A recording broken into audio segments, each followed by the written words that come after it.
السلام عليكم ورحمة الله وبركاته. الحمد لله الذي وعد الجنة للذاكرين الله كثيرا. أشهد أن لا إله إلا الله وحده لا شريك له، وأشهد أن محمدا عبده ورسوله لا نبي بعده. اللهم صل وسلم على سيدنا محمد وعلى آله وأصحابه ومن تبعهم بإحسان إلى يوم الدين. فيا أيها الحاضرون، اتقوا الله حق تقاته ولا تموتن إلا وأنتم مسلمون. قال الله تعالى في كتابه الكريم: أعوذ بالله من الشيطان الرجيم، بسم الله الرحمن الرحيم. يا أيها الذين آمنوا اتقوا الله ولتنظر نفس ما قدمت لغد واتقوا الله إن الله خبير بما تعملون. صدق الله العلي العظيم وصدق نبي الكريم، ونحن على ذلك من الشاهدين والشاكرين، والحمد لله رب العالمين. معاشر المسلمين jamaah Jumat rahimakumullah, marilah kita senantiasa memanjatkan puji syukur kehadirat Allah Subhanahu wa taala atas limpahan rahmat, hidayah, karunia dan inayahnya, sehingga pada hari Jumat yang mubarakah ini kita senantiasa diberikan kekuatan lahir dan batin, kekuatan iman oleh Allah Subhanahu wa taala, sehingga bisa meninggalkan seluruh aktivitas duniawi kita untuk melangkahkan kaki kita ke masjid yang mubarakah ini untuk menunaikan kewajiban kita, yakni salat Jumat secara berjamaah.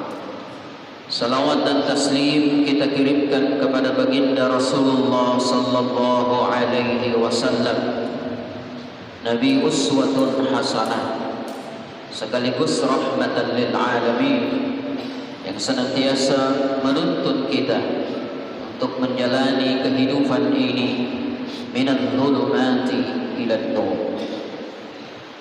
Jamaah sekalian, sebagai khatib saya berwasiat kepada diri saya dan jamaah sekalian, marilah kita senantiasa meningkatkan iman dan takwa kita kepada Allah Subhanahu wa taala. Semoga dengan iman dan takwa ini insyaallah menjadi wasilah kebaikan bagi kita semua untuk kita memperoleh kebahagiaan di dunia dan lebih-lebih lagi kebahagiaan di akhirat. Hadirin jamaah Jumat rahimakumullah, kalau kita berbicara tentang kebahagiaan, maka tidak ada satupun manusia di dunia ini yang tidak ingin memperoleh yang namanya kebahagiaan. Bahkan manusia kadang-kadang menghalalkan segala cara untuk mencapai tujuan kebahagiaan ini. Padahal sesungguhnya hadirin sekalian, kebahagiaan yang ada di dunia ini baru 1% disiapkan oleh Allah Subhanahu wa taala.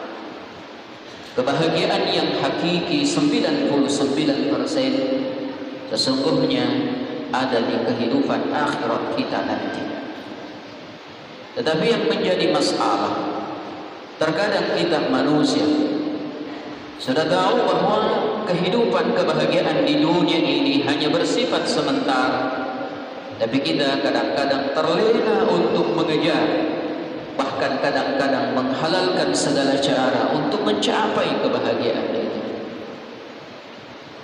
Kata Allah Subhanahu wa taala, "Ad-dunya mata'ul ghurur." Kehidupan dunia ini adalah mata', kebahagiaan, kesenangan.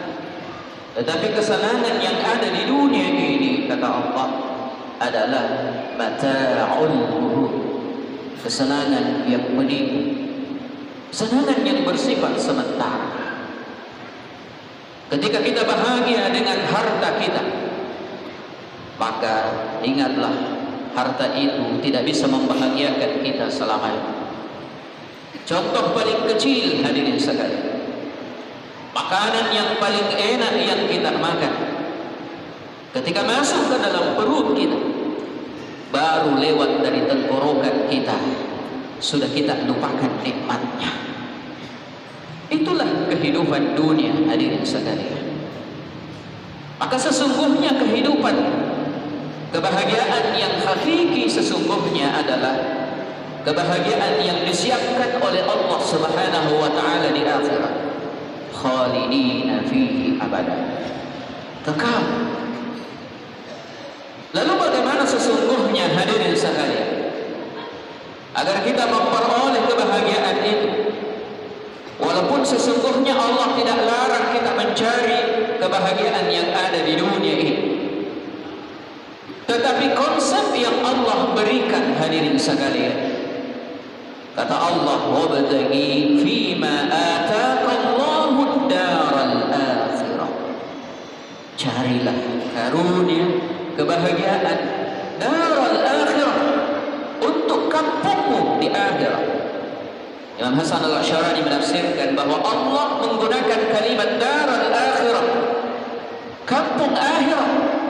Artinya apa? Akhirat itu hadirin sekalian adalah tujuan kita. Dunia ini bukan tujuan kita. Dunia ini hanya tempat perantauan kita. Kita ini semua perantau di dunia ini hadirin sekalian, dan kita akan kembali ke daral akhirah, kampung kita yang bernama akhirat. Itulah tujuan kita.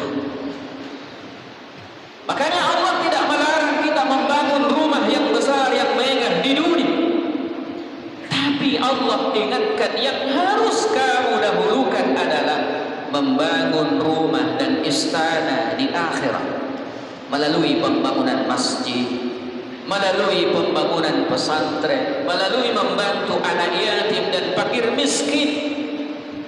Itulah cara Allah untuk kita bangunkan diri kita istana, bangunkan diri kita rumah di surga. Dan Allah tidak melarang kita mencari dunia, tapi Allah katakan wala tansa nasibaka minad dunya, jangan kamu lupakan duniamu. Tapi kadang-kadang kita hadirin sekalian, kita balik ini konsep ini. Allah katakan cari akhirat, jangan lupakan dunia. Tetapi yang biasa kita lakukan, kita kejar dunia, jangan lupakan akhirat.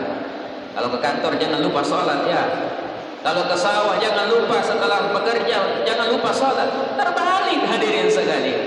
Allah katakan cari dulu akhirat, sholat dulu, ibadah dulu, baru kamu mencari dunia. La tansa nasibaka minad dunya. Hadirin jamaah Jumat rahimakumullah. Makanya ada dua konsep yang Allah siapkan bagi kita. Ini menurut pendapat Imam Hasan al-Asy'ari.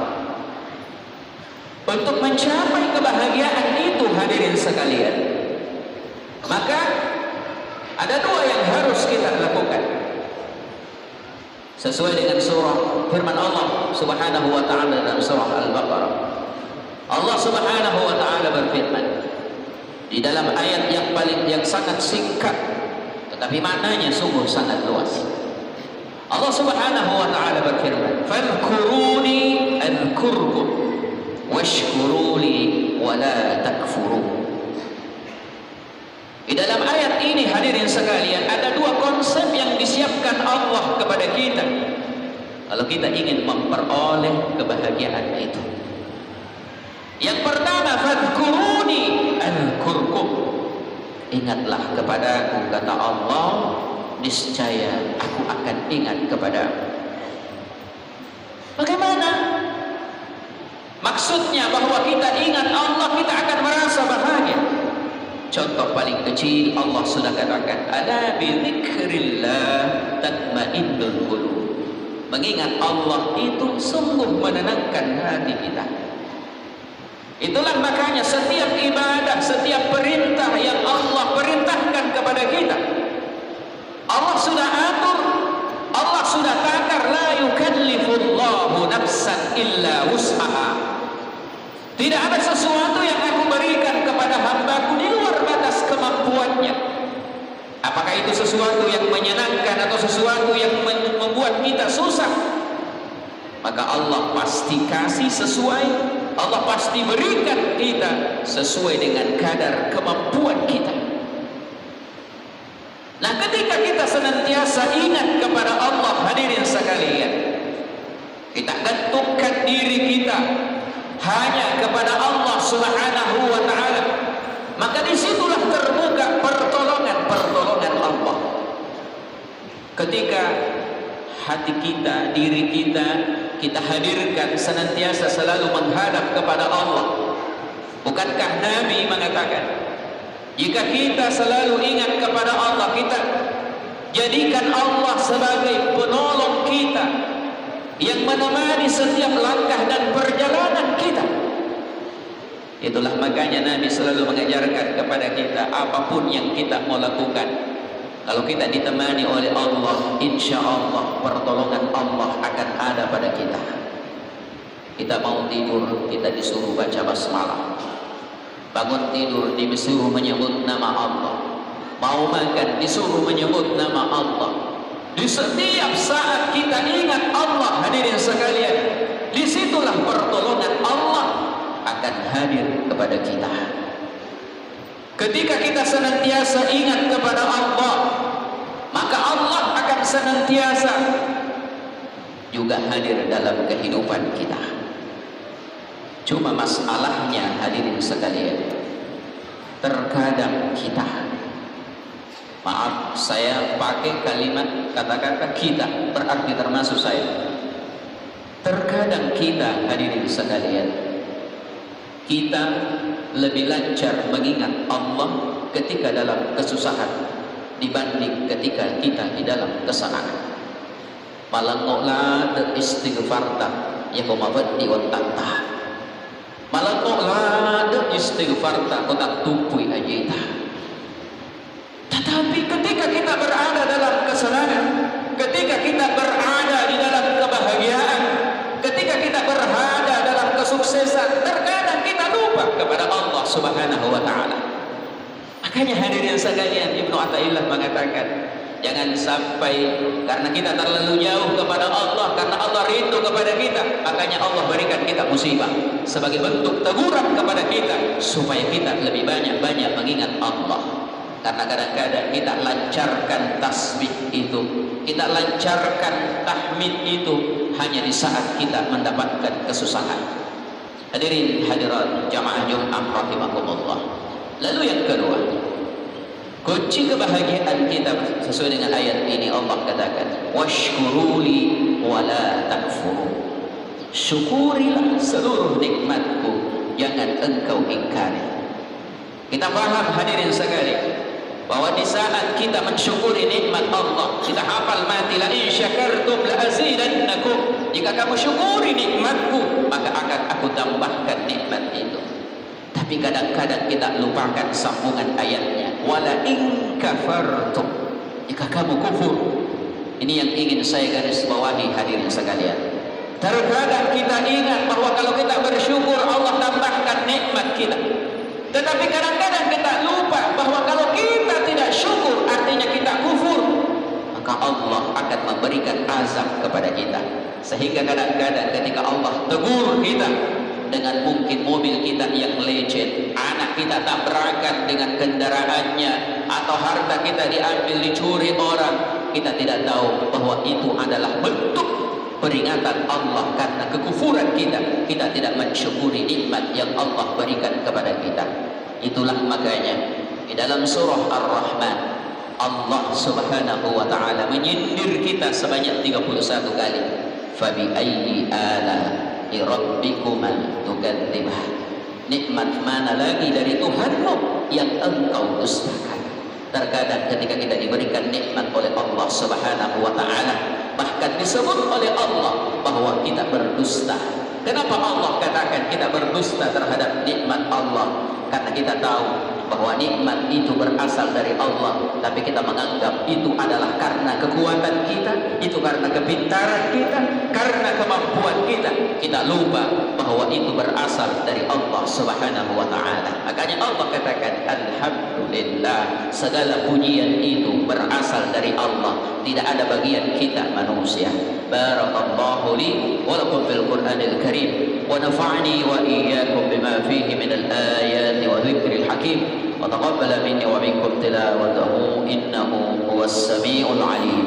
أقول قولي هذا واستغفروه إنه هو الغفور الرحيم.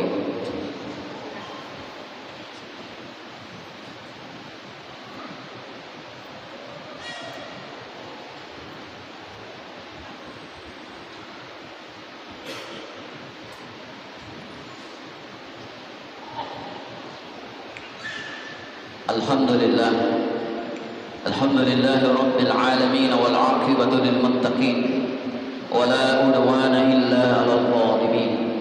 أشهد أن لا إله إلا الله وحده لا شريك له وأشهد أن محمدا عبده ورسوله لا نبي بعده.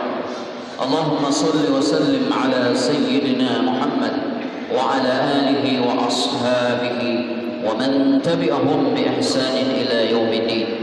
فيا أيها الهادرون اتقوا الله حق تقاته ولا تموتن إلا وأنتم مسلمون. واعلموا أن الله تعالى صلى النبي قديما وقال تعالى إن الله وملائكته يصلون على النبي يا أيها الذين آمنوا صلوا عليه وسلموا تسليما. اللهم صل وسلم على سيدنا محمد وعلى آل سيدنا محمد وبارك على سيدنا إبراهيم وعلى آل إبراهيم في العالمين إنك حميد مجيد. اللهم اغفر للمؤمنين والمؤمنات والمسلمين والمسلمات الأحياء منهم والأموات إنك سميع قريب مجيب الدعوات ويا قاضي الحاجات. ربنا تقبل منا إنك أنت السميع العليم وتب علينا إنك أنت التواب الرحيم وارحمنا برحمتك يا أرحم الراحمين. ربنا ظلمنا أنفسنا وإن لم تغفر لنا وترحمنا لنكونن من الخاسرين. اللهم اغفر لنا ولإخواننا الذين سبقونا بالإيمان ولا تجعل في قلوبنا غلا للذين آمنوا ربنا إنك رؤوف رحيم. ربنا لا تزغ قلوبنا بعد إذ هديتنا وهب لنا من لدنك رحمة إنك أنت الوهاب. ربنا آتنا في الدنيا حسنة وفي الآخرة حسنة وقنا عذاب النار. عباد الله إن الله يعمل بالعدل والإحسان وإيتاء ذي القربى وينهى عن الفحشاء والمنكر والبغي يعظكم لعلكم تذكرون ولذكر الله أكبر والله يعلم ما تصنعون. أقم الصلاة.